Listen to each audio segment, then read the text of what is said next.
Here we go. Got the Dareen here, getting spun around.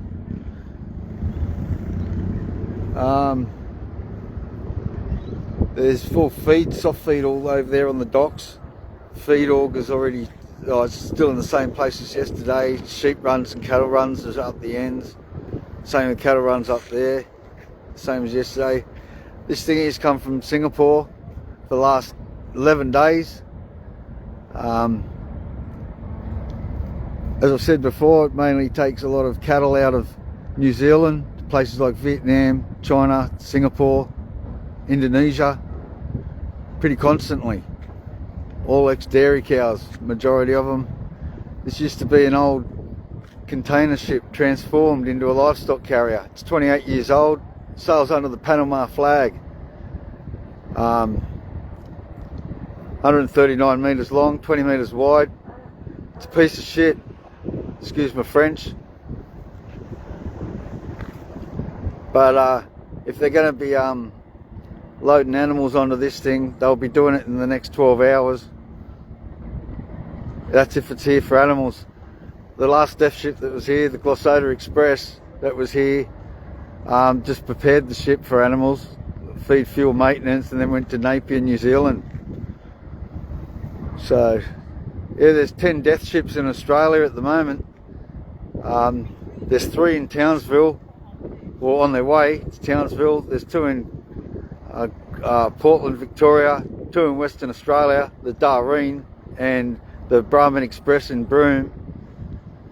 We've had the 9 Eagle just leave Darwin, on its way to Jakarta. But we've got the Angus Express going to Darwin right now as we speak. The Ocean Ute, Townsville. Ocean Dover, Townsville. The Goodallys in Portland, Victoria, and Jarwin's in Portland, Victoria. Jarwin takes a lot of sheep over the Middle East, but the summertime ban's in place at the moment to some degree. These animals here still be going to the Northern Hemisphere, like China or Singapore, but only time will tell. Anyway, I'm just going to get some video footage with the other camera. Ugly thing. See the feed runs over there. The feed's still set up there. Feed augers. It's a piece of crap. Cattle, this one's here for cattle. If it's here, yeah. I've been documenting the death ships that have been coming into Fremantle for the last 21 months. This is the 43rd death ship in 21 months that have been here. Yeah, we're trying. We've just done a protest the other day up there at Parliament House in Perth, trying to bring attention to it as much as we can.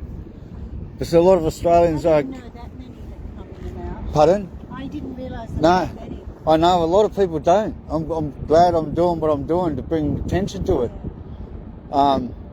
Yeah, this year's come from Singapore for the last 11 days, but it's been out on anchor for the last 4 days.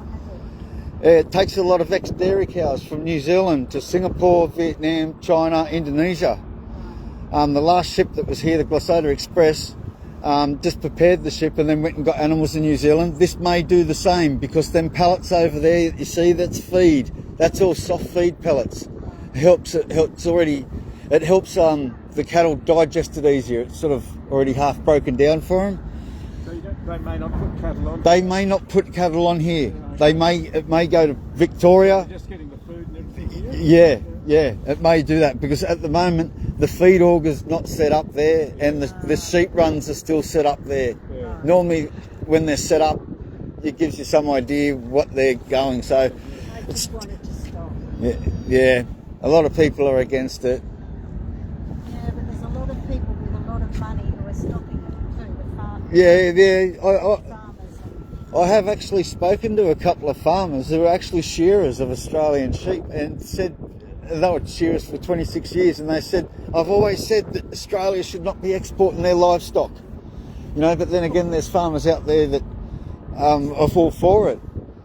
But we need to help the farmers transition to something. You know, they're pushing the frozen processed like meat in, like frozen meat. More jobs here and that. Well, I'm actually vegan. I don't eat animals at all. So I don't believe in the humane theory. Every animal I've seen actually go to the kill box has struggled right to the very end. But that's another story. But yeah, I could talk about live export. But this used to be an old container ship. It's transformed into a livestock carrier. It's very unstable in the water. No, it's pretty small compared to some of them.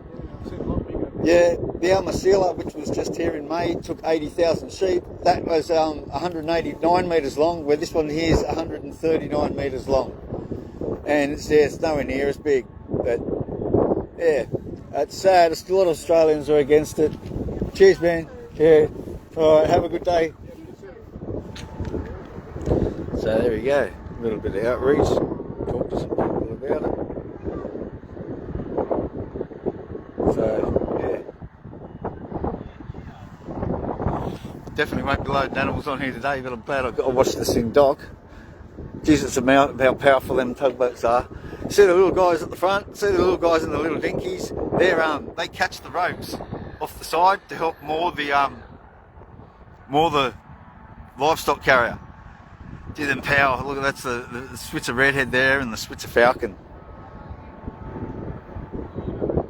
Where it's positioning is in a position where they could be loading animals, because the last time the Glasgow Express was here, a lot of the time when they're just preparing the ship, right, with feed fuel and all that, it's right up the end of the dock.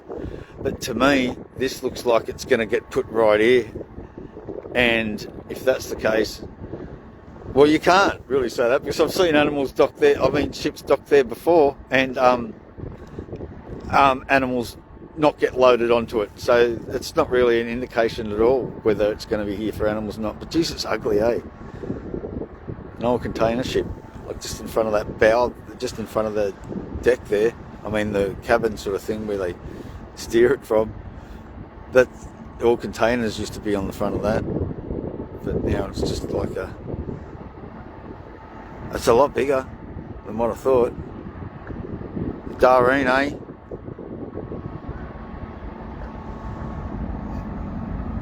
Anyway, ban live export stinks.